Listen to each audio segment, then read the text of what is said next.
प्यारे दोस्तों, बहुत अरसा पहले की बात है कि किसी गांव में 3 भाई रहते थे। उनके नाम थे आबिद, बिलाल और फराज। दोस्तों, वैसे तो तीनों में बड़ी मोहब्बत थी, मगर उनका छोटा भाई फराज, उसमें सबसे बड़ी खासियत ये थी कि वो बड़ा रहमदिल, मेहरबान और माफ करने वाला आदमी था।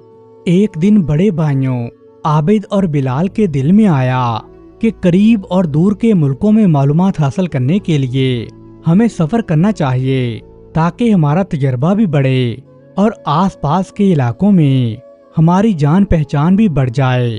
दोस्तों, उन्होंने अपने छोटे भाई फराज से कहा, क्यों मियाँ फराज, क्या तुम एक लंबे सफर पर हमारे साथ चलने के लिए तैयार हो?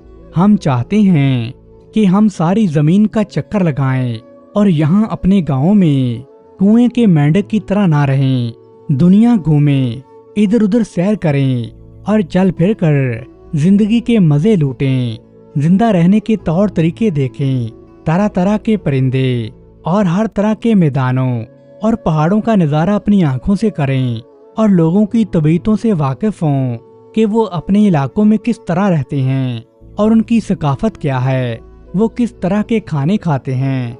तो क्या ख्याल है तुम्हारा? दोस्तों, फराज ने सोचकर कहा, आपके साथ सफर करने का ख्याल तो बहुत अच्छा है। यकीनन इस सफर से हमें बड़े तजुर्बात मिलेंगे, हमारी मालूमात में इजाफा भी होगा और ये भी मुमकिन है कि शायद हमें दौलत भी मिल जाए। मगर आप दोनों भाई मेरे बड़े हैं, इसलिए माफी मांग कर मैं ये कहने पर मजबूर हूँ कि आप मिजाज और तबीयत के बड़े सख्त हैं। आप में शिद्दत और संगदली हद से ज्यादा है। आप खतरों को सोचे समझे बगैर उनमें घुस जाते हैं। इसी वजह से मुझे सोचना पड़ता है कि मैं आपका साथ दूंगा तो अंदेशा है कि आप अपनी आदत के मुताबिक बर्ताव करेंगे, कमजोरों को दुख देंगे या ताकतवरों के साथ बदी से पेश आएंगे। इन बातों के नतीजे में हमें लोगों की दुश्मनियां मोल लेना पड़ेंगी और परदेश में मुसीबतों और आफतों में मुब्तला रहेंगे। दोस्तों, दोनों भाई जरा से शर्मिंदा हुए और अपने छोटे भाई की सच्ची बातों के कायल होने के बाद कहने लगे, वाकई छोटे, तुम ठीक कहते हो, लेकिन हमने तय कर लिया है कि आइंदा से हम कोई भी बात तुम्हारे मशवरे के बगैर नहीं करेंगे। जो तुम कहोगे हम उसी पर अमल करेंगे, इसलिए फिक्र ना करो, हमारे साथ चलो। दोस्तों, इस तरह उन तीनों भाइयों में ये समझौता तय पा गया और फराज ने इस शर्त पर उनकी बात मान ली कि वो अपना वादा याद रखेंगे।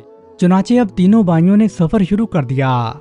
दोस्तों, तीनों भाई चींटियों के पहाड़ पर जा पहुँचे तो आबिद बोला, कितने ताज्जुब की बात है कि इतनी छोटी और नन्ही चींटियां भी इतना बड़ा पहाड़ खड़ा कर देने की ताकत रखती हैं। तो बिलाल कहने लगा, आओ भाई, हम ये पहाड़ तोड़ दें और अपनी आंखों से देखें कि चींटियों के छत्ते में अंडे हैं या नहीं, और ये भी देखें कि ये चींटियां अपने बिल कैसे बनाती हैं और किस तरह से इन छत्तों को तैयार करती हैं और किस तरह ये अपनी खुराक का जखीरा करती हैं और ये खुराक अपने बच्चों को भी खिलाती हैं। दोस्तों, फिराज कहने लगा कि भाई जान, इस नन्ही सी मखलूक को सताने और इनके बनाए हुए बिल को डालने का क्या मकसद है? मैं आपको इन बातों से मना करता हूँ, ये इन बिचारियों के साथ ज्यादती होगी, ये काम हरगिज न करो। दोस्तों, दोनों भाइयों ने फराज का कहना मान लिया और वो फिर से चलने लगे। उसके बाद ये तीनों भाई एक झील पर पहुँचे जिसमें एक बतख तैर रही थी। उन्हें ये मंजर बड़ा पसंद आया और वो इससे लुत्फ अंदोज होने लगे। मगर बिलाल ने पांचे चढ़ाए और बतख को पकड़ने की तैयारी करने लगा। आबिद ने भी इस ख्याल से दिलचस्पी ली और बतख को ज़िबा करने के इरादे से उसने अपनी जेब से छुरी निकाल ली। दोस्तों, फिराज को उनका ये अमल भी पसंद नहीं आया और वो बोला, खबरदार भाईजान, इन भोले बाले और हंसते खेलते परिंदों को ना सताना, ना इनकी ऐश में खलल डालना। दोस्तों, दोनों भाइयों ने दोबारा से अपने छोटे भाई फराज की बात मान ली और इस तरह वो आगे बढ़ गए اب چلتے چلتے ایک بہت بڑا درخت آیا۔ اس درخت کے اوپر شہد کی مکھیوں نے اپنا چھتا بنایا ہوا تھا۔ دوستو چھتے میں شہد بھرا ہوا تھا۔ اسے دیکھ کر بلال کہنے لگا، عابد میاں دیکھتے ہو درخت کے تنے پر کتنا شہد ہے؟ تو عابد بولا، آؤ درخت پر چڑھ جائیں اور مکھیوں کو بھگا کر ان کا چھتا توڑ لیں اور یہ سارا شہد حاصل کر لیں۔ دوستو فراز نے جب یہ بات سنی تو اسے پھر غصہ آیا اور اس نے کہا کہ خدا کی مخلوق کو کیوں تنگ کرتے ہو؟ بے زبان مخلوق کو تنگ کرنے سے تمہیں کیا فائدہ ملے گا؟ دوستو دونوں بھائی منہ بسوڑتے ہوئے فراز کی یہ تجویز بھی مان گئے اور چھتا توڑنے سے باز آ گئے۔ اس طرح وہ آگے روانہ ہو گئے۔ اب تینوں بھائی چلتے چلتے ایک بہت بڑے لمبے اور مضبوط قلعے تک آ پہنچے، جس میں بہت سارے کمرے اور بڑے بڑے ہال بنے ہوئے تھے۔ مگر قلعے میں ایک عجیب بات تھی کہ وہاں پر زندگی کا بالکل بھی اثر نہیں تھا۔ اس قلعے میں ہر طرف مورتیاں اور مجسمے پڑے ہوئے تھے۔ جو مجسمے کھڑے تھے وہ ایسے لگ رہے تھے جیسے کوئی انسان کھڑا ہوا سو رہا ہو۔ یہ مجسمے سپاہیوں، ان کے گھوڑوں اور خادموں کے لگ رہے تھے، اور جو بھی انہیں دور سے دیکھتا اسے یہ خیال گزرتا تھا کہ شاید یہ زندہ انسان کھڑے ہیں۔ مگر جب کوئی بھی ان کے پاس جاتا تو وہ پتھر کی مورتیاں نظر آتی تھیں۔ لیکن دوستو حیرت کی بات یہ تھی، ان پتھر کی مورتیوں نے انسانی لباس پہنے ہوئے تھے اور گھوڑے بھی دیکھنے میں بالکل اصلی لگ رہے تھے۔ یہ دیکھ کر ان تینوں بھائیوں نے سمجھ لیا کہ شاید اس قلعے پر جادو کیا گیا ہے، اور جادو کے زور سے قلعے کے سب لوگ اور جانور پتھر کے بن گئے ہیں۔ اسی وجہ سے یہ مجسمے نہ تو بولتے ہیں اور نہ ہی کوئی حرکت کرتے ہیں۔ دوستو بلال کہنے لگا، یہ ایک چھوٹا سا قلعہ ہے، اس کا کوئی والی وارث بھی نہیں ہے۔ اگر ہم چاہیں تو اس قلعے پر قبضہ کر سکتے ہیں اور اس طرح سے ہم اس قلعے کی چیزوں کے مالک بن جائیں گے، اور ہمیں کوئی روکے گا بھی نہیں، کیونکہ یہاں آس پاس کوئی بھی نہیں ہے، اور ہم مزے سے اس قلعے میں رہ کر امیروں والی زندگی گزاریں گے۔ عابد بولا، تمہاری رائے ٹھیک ہے، ہم جلد ہی اس کے مالک بن جائیں گے اور اس کی ہر چیز پر قبضہ کر لیں گے، اور ان پتھر کی مورتیوں کو ایک ایک کر کے توڑ دیں گے۔ مگر چھوٹا بھائی فراز کہنے لگا، ہمیں صبر سے کام لینا چاہیے، ہمیں اس قلعے کا راز معلوم کرنا چاہیے، اور ہمیں یہ جاننا چاہیے کہ اس قلعے پر جادو کس نے کیا ہے، اور یہ گھوڑے اور سارے لوگ پتھر کی مورتیاں کیسے بن گئے ہیں۔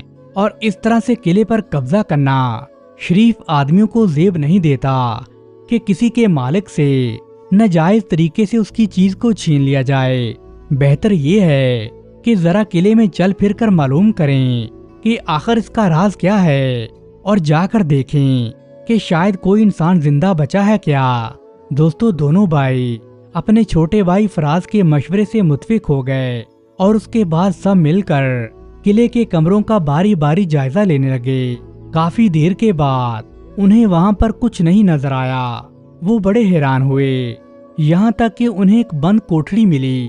انہوں نے کوٹھڑی کے اندر داخل ہونے کی کوشش کی، مگر انہیں کامیابی نہیں ملی۔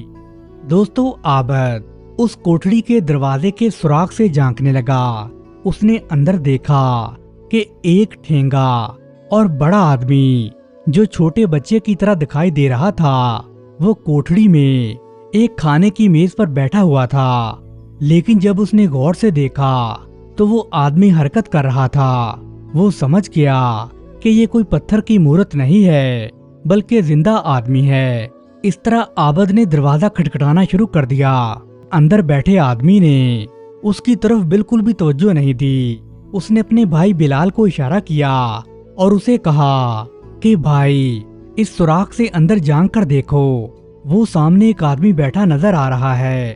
دوستو جب بلال نے بھی دیکھا تو اس نے بھی دروازہ کھٹکھٹایا، مگر آگے سے اس اندر والے آدمی نے کوئی توجہ نہیں دی۔ تو بلال نے فراز کو اشارہ کیا، اس نے بھی جھک کر دیکھا اور اس نے بھی دروازہ کھٹکھٹایا، لیکن اس مرتبہ وہ آدمی کرسی سے اٹھ بیٹھا اور اس نے دروازہ کھول دیا، لیکن وہ منہ سے کچھ نہیں بولا۔ جب وہ آدمی اندر چلا گیا تو یہ تینوں بھائی بھی اس کے پیچھے پیچھے چل پڑے۔ آخر وہ اس میز پر جا پہنچے جس کے پاس پہلے سے وہ آدمی بیٹھا ہوا تھا۔ انہوں نے میز پر کھانا، مشروب، پھل اور مٹھائی رکھی ہوئی دیکھی۔ وہ شخص میز کے پاس بیٹھا تھا تو یہ تینوں بھائی بھی وہیں بیٹھ گئے۔ سب نے پیٹ بھر کر کھانا کھایا۔ یہ سب کچھ ہوتا رہا مگر وہ آدمی بالکل خاموش تھا۔ یہ لوگ بھی بالکل چپ چاپ بیٹھے تھے، نہ وہ کچھ بولتا تھا اور نہ یہ تینوں بھائی کوئی بات کرتے تھے۔ جب یہ سب لوگ کھانا کھانے سے فارغ ہوئے تو وہ آدمی اٹھا۔ یہ لوگ بھی اس کے پیچھے پیچھے چلنے لگے۔ دوستو، وہ آدمی ان تینوں بھائیوں کو ایک صاف ستھرے سجے ہوئے سونے کے کمرے میں لے گیا اور تینوں بھائیوں کو الگ الگ کمرے میں بڑے بڑے بستروں پر لٹا دیا گیا اور وہ ساری رات مزے سے سوتے رہے۔ جب صبح ہوئی تو وہی آدمی ناشتے کی میز پر انہیں اپنے ساتھ لے کر آیا۔ ناشتہ کرانے کے بعد اس نے عابد کو اشارہ کیا کہ میرے پیچھے آؤ۔ دوستو، وہ اس کے ساتھ ساتھ سنگے مرمر کی ایک تختی کے قریب پہنچے جو کمرے کی دیوار پر لگی ہوئی تھی اور اس پر ایک عبارت لکھی تھی کہ قلعے کو جادو کے اثر سے آزاد کرانے کے لیے یہ 3 کام کرنا بہت ضروری ہیں۔ سب سے پہلے باغ کی گھاس کے نیچے موتیوں کے 1000 دانے تلاش کرنے ہیں جو سونے سے پہلے شہزادی کے ہار میں سے گر گئے تھے۔ جس شخص کو انہیں تلاش کرتے کرتے دن ختم ہو جائے اور موتی نہ ملے تو وہ آدمی پتھر کا بن جاتا ہے۔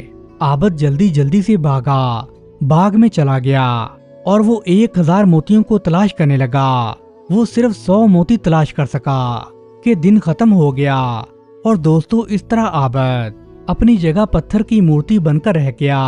اگلے دن بلال کو لالچ نے ستایا کہ قلعے سے جادو کا اثر دور کرنے کے لیے میں بھی شہزادی کے موتی ڈھونڈ کر لاؤں گا، اس لیے وہ بھی باغ میں چلا گیا۔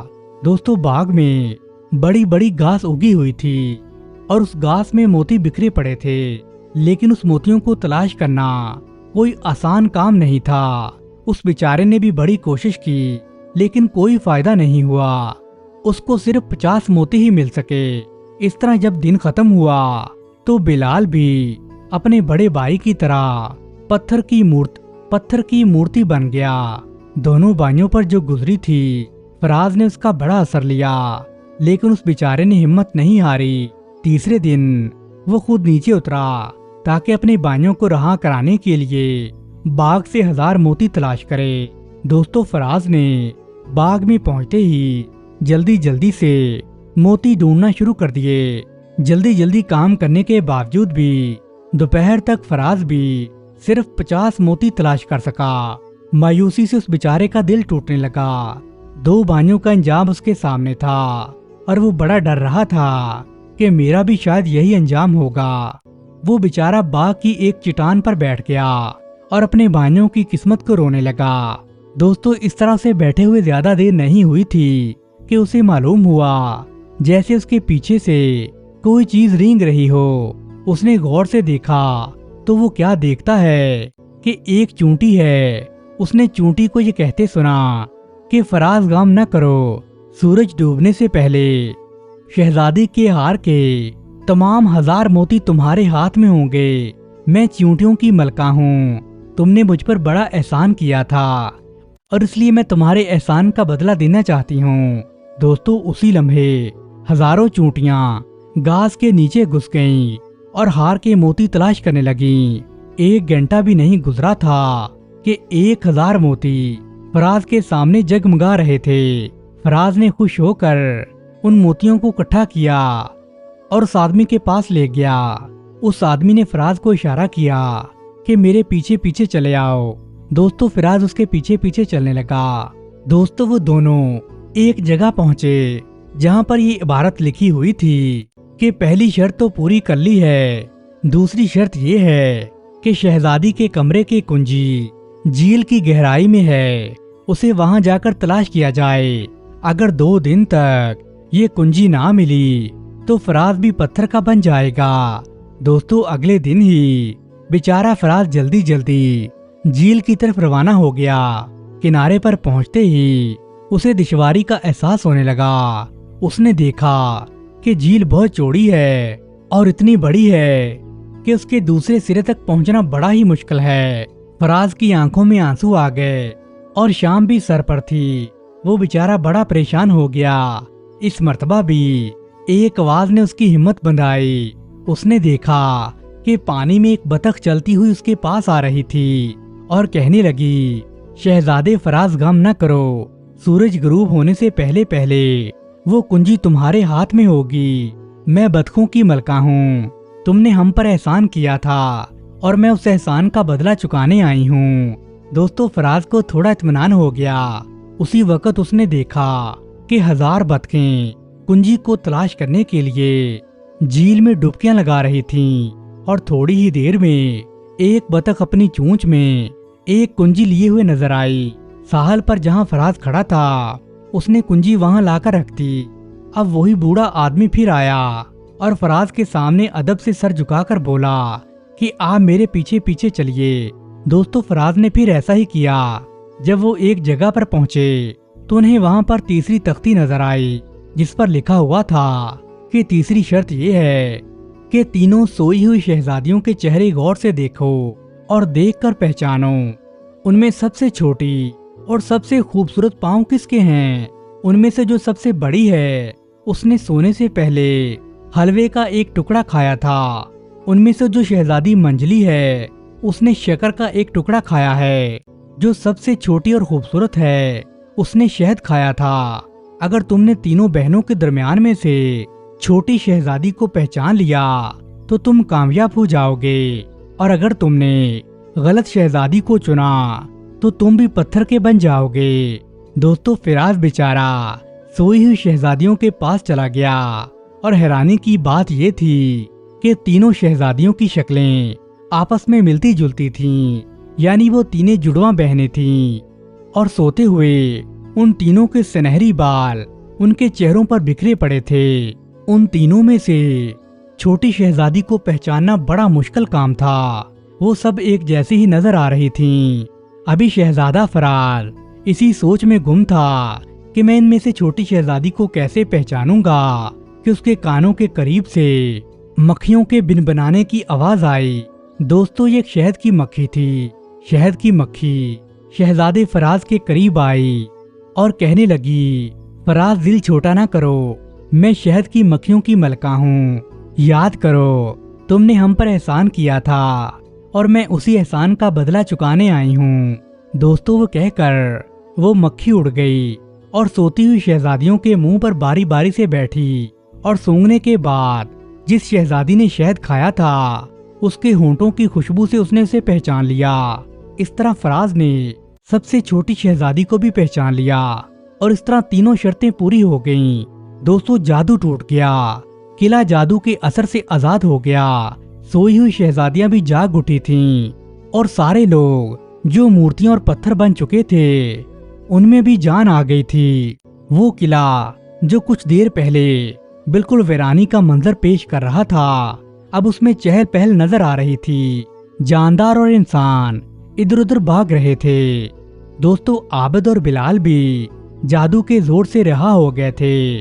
दोस्तों उस बूढ़े आदमी ने छोटी शहजादी को अदब से सलाम किया और फराज की तरफ इशारा करते हुए बोला कि किले की मलका साहिबा, ये बहादुर और शरीफ नौजवान की बरकत है कि किले को जादू की मुसीबत से निजात मिली है और इस किले में रहने वालों ने दोबारा से जिंदगी पाई है और हमारी इस मुसीबत से जान छूटी है।